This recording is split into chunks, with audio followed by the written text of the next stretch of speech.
L'attentat du 7 janvier 2015 a fait 11 victimes au sein de la rédaction de Charlie Hebdo, ainsi qu'un policier, Ahmed Merabet, tué dans la rue peu après.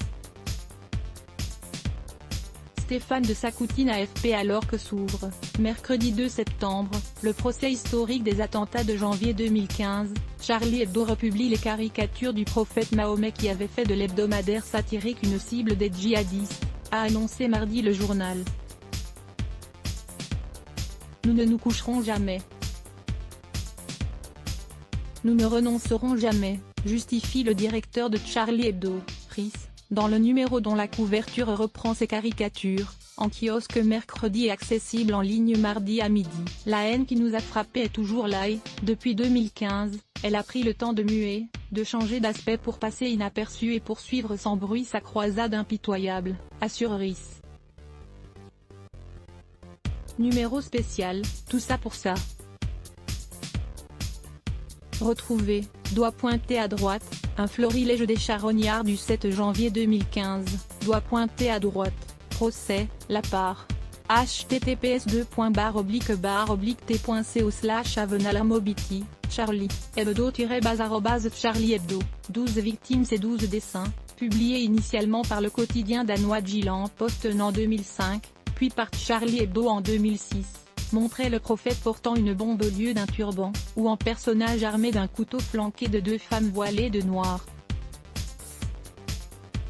Outre ces caricatures danoises, la une du prochain Charlie Hebdo, sous le titre Tout ça pour ça, reprend également une caricature du prophète signée par son dessinateur Cabu, tué dans l'attentat du 7 janvier 2015, qui a fait 12 victimes. Dans ce même numéro, la rédaction explique, on nous a souvent demandé depuis janvier 2015 de produire d'autres caricatures de Mahomet.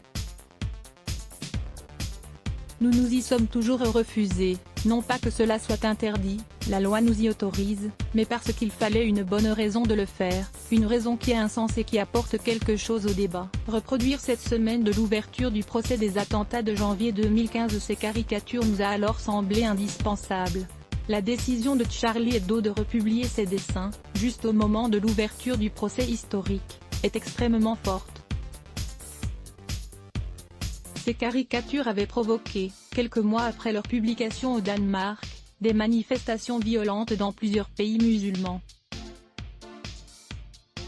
Leur reprise par l'hebdomadaire français lui avait valu de nombreuses critiques et en avait fait immédiatement une cible du djihadisme. Charlie Hebdo avait publié par la suite d'autres caricatures du prophète. Condamnation par le Pakistan. Mardi soir, le Pakistan a condamné avec la plus grande fermeté la décision de republier ces caricatures.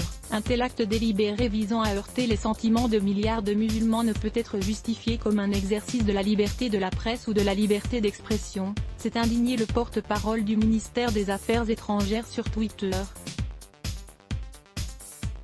De tels actes sapent les aspirations mondiales à la coexistence pacifique ainsi qu'à l'harmonie sociale et interconfessionnelle, a-t-il ajouté. La représentation des prophètes est strictement interdite par l'islam sunnite et ridiculiser ou insulter Mahomet est traditionnellement vu comme passible de la peine de mort. La dernière caricature de Mahomet publiée par le journal avait figuré en une du numéro suivant la tuerie de 2015. Elle montrait le prophète portant une pancarte Je suis Charlie et titré Tout est pardonné. Le président du Conseil français du culte musulman, CFCM, a appelé mardi à ignorer les caricatures de Mahomet republiées dans Charlie Hebdo. La liberté de caricaturer est garantie pour tous, la liberté d'aimer ou de ne pas aimer, ces caricatures, également. Rien ne saurait justifier la violence, a déclaré Mohamed Moussaoui. Il a appelé à se concentrer sur le procès qui débute mercredi et qui doit nous rappeler les victimes du terrorisme. Ce terrorisme qui a frappé au nom de notre religion et notre ennemi, a martelé le président du CFCM, instance qui est la principale interlocutrice des pouvoirs publics au sujet du culte musulman. Liberté de blasphémer, pour Emmanuel Macron. Interrogé à ce sujet au cours de sa visite au Liban, Emmanuel Macron s'est posé en garant des libertés, notamment celle de blasphémer. Un président de la République en France n'a jamais à qualifier un choix éditorial d'un journaliste ou d'une rédaction, jamais.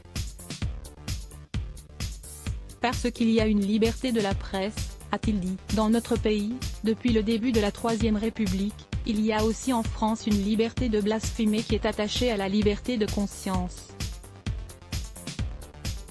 Et donc, de là où je suis là pour protéger toutes ces libertés, a poursuivi le chef de l'État, qui a aussi rappelé le devoir de ne pas avoir de discours de haine. La caricature n'est pas un discours de haine, a-t-il rappelé. Le Monde avec AFP Let's block ADS. Why?